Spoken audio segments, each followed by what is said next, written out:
What's happening, connoisseurs? It's Rod with Pow Group. Welcome back on the Pursuit of Wealth, your home for MJ stocks, crypto assets, news, and interviews. Today's Sunday, January 26th.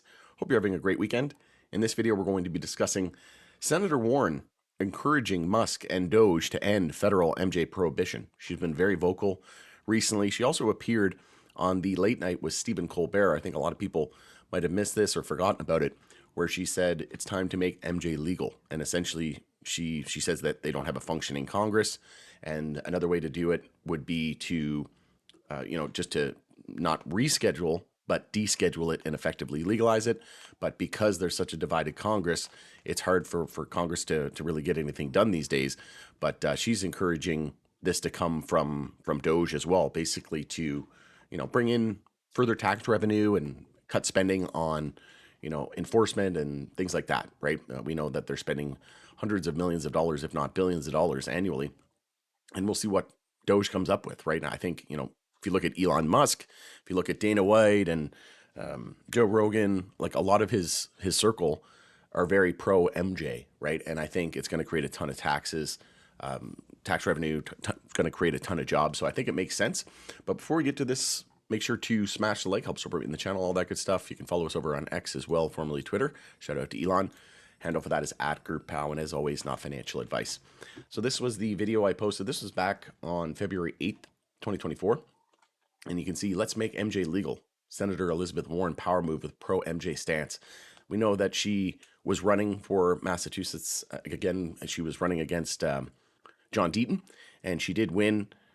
I would have loved to see John win, but the only good thing I think about her being still in power is that she's very pro MJ and she wants to deschedule it. So I think that's some silver lining here. I'm not the biggest fan of Elizabeth Warren. I think she's bought and paid for by the big banks.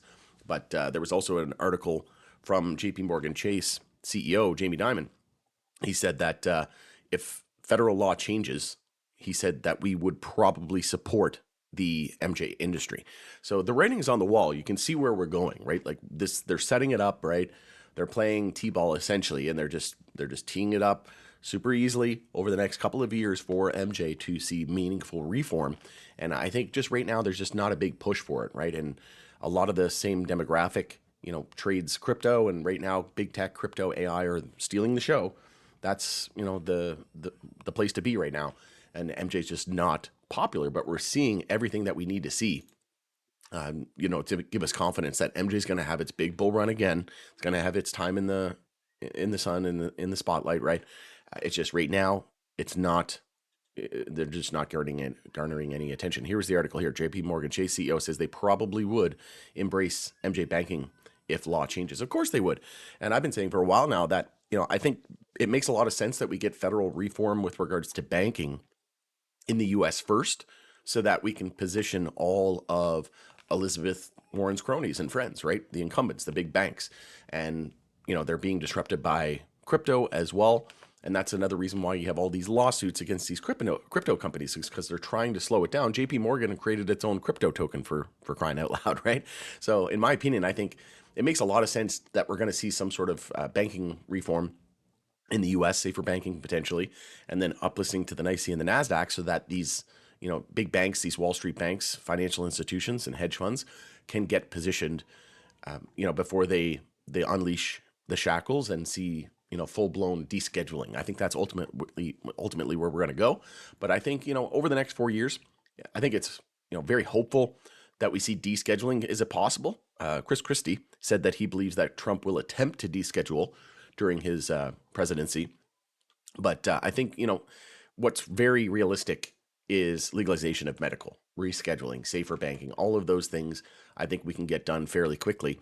And actually, we might even see a vote on banking soon over the next couple of months. So again, this coincides well with crypto topping out over the next few months. And then I think we're going to see rotation into this sector, similar to what happened when Canada had major legalization at the federal level in 2018. When it legalized at the federal level, we had MJ go on its biggest bull run ever, and crypto entered a bear market. So I think it's going to be a similar situation and scenario this time. So here was the article from MJ Herald. You can see that Senator Warren encourages Musk and DOGE, Department of Government Efficiency, to end federal MJ prohibition.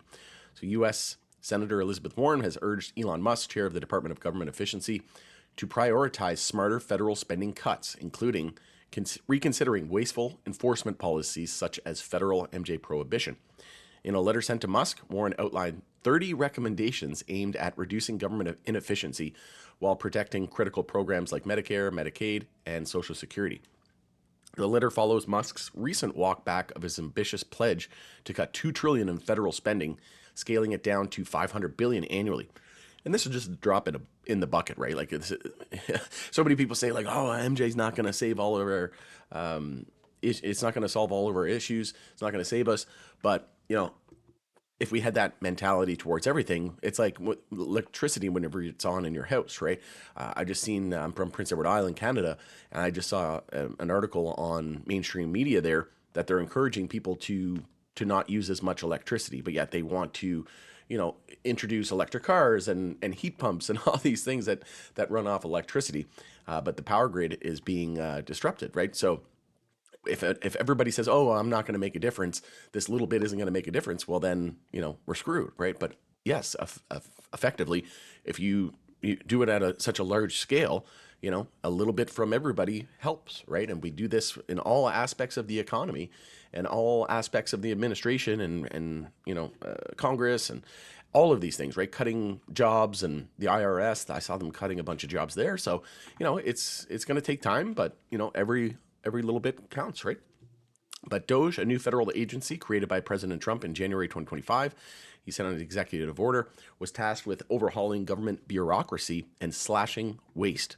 And then it's not just that either. It's not just enforcement. It's going to create tons of tax revenue and jobs. As we know, Trump's very pro-business and pro-common sense, pro the people. The people want it. And it just makes a lot of sense that we would go this path. Warren's proposals aim to achieve the agency's cost-saving goals without sacrificing essential services or relying on tax cuts for wealthiest Americans. And actually, it was deemed an essential service here in Canada during C-19. So that was an interesting fun fact as well. Warren's recommendations include addressing inefficiencies in various federal programs, cutting defense spending, waste, and curbing abuse in healthcare and education systems. However, the senator's call to end wasteful enforcement programs such as federal arrests and detention related to MJ offenses stood out as a potential bipartisan solution. Ending I'm not going to say that word. Ending federal MJ prohibition would save billions in enforcement costs while allowing states to regulate MJ as they see fit. And the reason why I don't say that word is because the algorithm doesn't like it and tends to get my video shadow banned and doesn't recommend it. And that just goes to show like how early we are as well, right? Eventually, once the algorithm starts to embrace the industry and stop censoring it and kind of putting content down at the bottom, well, it's no wonder that we're just a lot of people are uneducated or uninformed because it's just, like I said, censorship is a real thing, and it's still on Schedule 1 drug, right? So it's going to take some time. But Warren noted in her letter, she emphasized such measures would align with Musk's directive to dismantle unnecessary regulations and make government more efficient. While Musk has yet to comment publicly on Warren's proposals, the senator expressed her willingness to collaborate on these measures to ensure that taxpayer dollars are used effectively. So again, I think they're just focusing on other things. Every second word out of Trump's mouth has been crypto lately.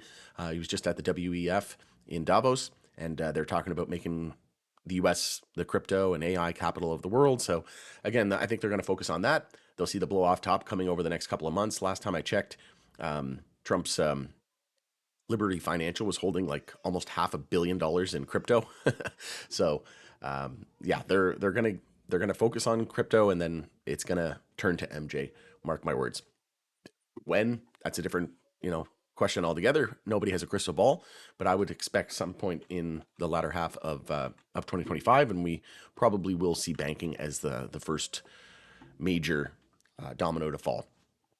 But yeah, that's pretty much it. The letter was sent just a few days after Warren sent HHS Secretary nominee Robert F. Kennedy Jr. a 34-page letter detailing her concerns with his nomination and asking him to reiterate his support for legalizing MJ and other reforms. So this is, like I said, the writing's on the wall here. You got Robert F. Kennedy Jr. coming in. He was very pro. He said that he'd create these treatment centers and things like that. So he's been very pro-psychedelic, very pro MJ as well. So I think, like I said, I think a new day's coming. I think we're entering into a new paradigm here. And like I said, the writing is on the wall. We have Elizabeth Warren talking about it.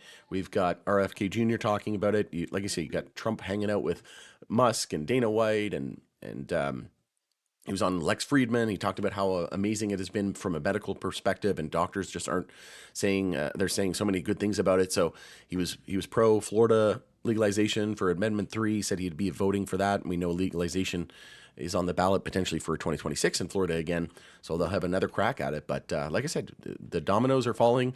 Things are progressing. It's just nothing's being reflected in the stock prices because, like I said, it's just not popular right now. But eventually, it's going to enter a new bull market. This sector isn't going anywhere, and you can start to see the stars aligning. And it's going to be a heck of a ride once we start to enter a new bull market, because I think it could be the biggest bull market of all time, because we have the biggest economy of all time entering the space and seeing meaningful reform. And like I said, I just think, pro business, pro common sense, that seems to be the industry, or the kind of the direction that governments around the world are taking. Also, supporting made in America, that type of thing, and creating jobs and cutting spending, bringing in more revenue.